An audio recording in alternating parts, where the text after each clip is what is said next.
ಇವತ್ತು ನಾನು ನಿಮ್ಗೊಂದು ಕತೆ ಹೇಳ್ತೀನಿ. ಏನು ಗೊತ್ತಾ ಮಕ್ಕಳೇ, ಅದರದ್ದು ನೀತಿ ಏನಂದರೆ ದುರಾಸೆಗೆ ತಕ್ಕ ಫಲ ಅಂತ. ಒಂದು ಊರಲ್ಲಿ ರಂಗವ್ವ ಎಂಬ ಅಜ್ಜಿ ಇರ್ತಾಳೆ. ಆಕೆಯ ಹತ್ರ ಒಂದು ಎಮ್ಮೆ ಇತ್ತು.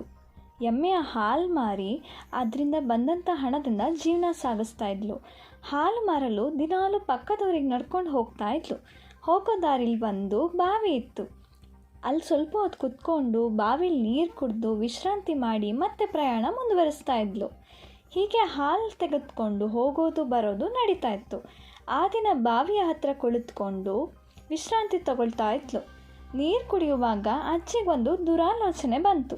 ಹೇಗೂ ಹಾಲು ಕೊಳ್ಳುವ ಜನರಿಗೆ ನಂಬಿಕೆ ಇದೆ, ಈ ಹಾಲಿಗೆ ಸ್ವಲ್ಪ ನೀರು ಬೆರೆಸಿ ಮಾರಿದರೆ ಹೇಗೆ ಅಂತ ಯೋಚನೆ ಮಾಡ್ತಾಳೆ.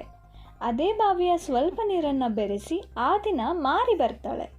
ಅವತ್ತು 10 ರೂಪಾಯಿ ಹೆಚ್ಚು ಹಣ ಬರುತ್ತೆ. ಮರುದಿನ ಇನ್ನೂ ಹೆಚ್ಚು ಬೆರೆಸ್ತಾಳೆ, ಮತ್ತೂ ಹಣ ಬಂತು. ಬರುತ್ತಾ ಅರ್ಧಕ್ಕರ್ಧ ನೀರು ಬೆರೆಸಿ ಮಾರಕ್ಕೆ ಹತ್ತಿದ್ಲು. ಆ ಊರಲ್ಲಿ ಹಾಲು ಮಾರುವವರು ಯಾರೂ ಇಲ್ಲದೆ ಇರೋ ಕಾರಣ ಜನ ಕೂಡ ಏನೂ ಅಂತ ಇರಲಿಲ್ಲ. ಹೆಚ್ಚು ಸಂಪಾದನೆಯ ಹಣದಿಂದ ಅಜ್ಜಿ ಒಂದು ದಿನ ಕಿವಿ ಓಲೆಯನ್ನು ಖರೀದಿ ಮಾಡ್ತಾಳೆ. ಇನ್ನು ಕಿವಿ ಕೂಡ ಹಾಕಿರಲಿಲ್ಲ. ಅವತ್ತು ಹಾಲು ಮಾರಲು ಪಕ್ಕದೂರಿಗೆ ಹೊರಡ್ತಾಳೆ. ಬಾವಿಯ ಬಳಿ ಬುಟ್ಟಿ ಇಟ್ಟು ನೀರು ಕುಡಿಯಲು ಬಾವಿಯಲ್ಲಿ ಬಗ್ಗಿ ನೀರನ್ನು ತಗೊಳ್ತಾಳೆ. ಅಕಸ್ಮಾತಾಗಿ ಕೈಯಲ್ಲಿ ಹಿಡಿದ ಹೊಸ ಕಿವಿ ಓಲೆ ನೀರಲ್ಲಿ ಬಿದ್ದುಬಿಡುತ್ತೆ.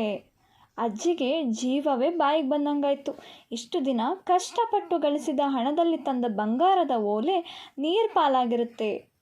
ಜೋರು ಅಳ್ಳಿಕ್ಕೆ ಶುರು ಮಾಡ್ತಾಳೆ. ನೀರಲ್ಲಿ ಇಳಿಯೋಣ ಅಂದರೆ ಅವಳಿಗೆ ಈಜು ಬರಲ್ಲ. ಮೆಟ್ಲು ಹತ್ತಿ ಮೇಲೆ ಬಂದು ಸುತ್ತಮುತ್ತ ಯಾರಾದರೂ ಇದ್ದಾರಾ ಅಂತ ನೋಡ್ತಾಳೆ. ದೂರದಲ್ಲಿ ಒಬ್ಬ ದನ ಕಾಯೋ ಹುಡುಗ ಇರ್ತಾನೆ. ಕೂಗಿ ಕರಿತಾಳೆ. ಅಯ್ಯೋ, ಈ ಅಜ್ಜಿಗೆ ಏನು ಕಷ್ಟ ಬಂತೋ ಎಂದು ಓಡೋಡಿ ಬಂದ ಅವನು ಈಕೆಯನ್ನು ಗುರುತಿಸ್ತಾನೆ. ಹಾಲು ಮಾರುವ ಅಜ್ಜಿ, ಅದು ಅರ್ಧಕ್ಕರ್ಧ ನೀರಿರುವ ಹಾಲು. ಏನಜ್ಜಿ, ಯಾಕೆ ಅಳುತ್ತಿ ಅಂತಾನೆ. ನನ್ನ ಹೊಸ ಬಂಗಾರದ ಓಲೆ ನೀರಲ್ಲಿ ಬಿದ್ದಿದೆ ಮಗ, ಇದರ ಜೊತೆದು ಎಂದು ಕೈಯಲ್ಲಿ ಹಿಡಿದ ಇನ್ನೊಂದು ಓಲೆ ತೋರಿಸ್ತಾಳೆ. ಹುಡುಗ ನಕ್ಬಿಟ್ಟು, ಆ ಓಲೆ ನಿನಗೆ ಸಿಗಲ್ಲ ಅಜ್ಜಿ, ಈ ಬಾವಿ ಬಹಳ ಹಳೇದು, ಒಳಗಡೆ ಬಹಳ ಕೆಸರಿದೆ, ಇಳಿದ್ರೂ ಸಿಗೋದಿಲ್ಲ. ನೀನು ಏನು ಕೆಲಸ ಮಾಡಿ ಈ ಓಲೆ ಖರೀದಿಸಿದ್ದು ಎಂದು ಅವನಿಗೆ ಗೊತ್ತಿದ್ರೂ ಕೇಳ್ತಾನೆ.